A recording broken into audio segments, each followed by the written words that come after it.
What does darkness do when it realizes it cannot stop the light? Day 24 of our Advent reading. Today's scripture is going to be Matthew 2:16 through 18. Then Herod, when he saw that he was deceived by the wise men, was exceedingly angry, and he sent forth and put to death all the male children who were in Bethlehem and in all its districts from 2 years old and under, according to the time which he had determined from the wise men.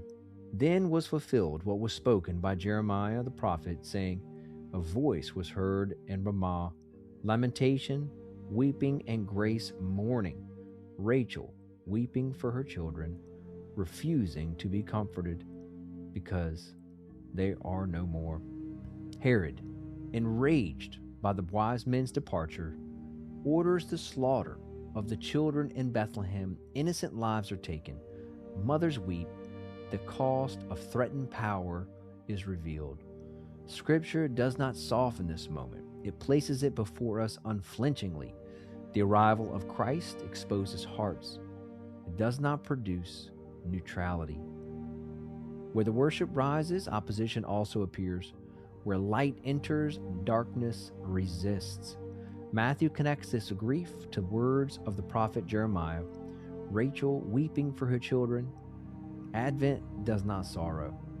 It acknowledges it honestly. The world into which Christ comes is broken, violent, and resistant to God's rule.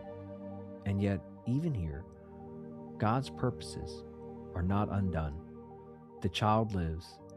The promise stands. Evil rages, but it does not reign. This is where Advent ends. Not with comfort, but with clarity. The King has come into a world that resists him. Redemption has begun, but it is not yet complete. Advent leaves us here on purpose. The Messiah is present. The world is exposed. The question remains, how will God finish what has begun? On purpose, Advent does not conclude with resolution. It concludes with tension.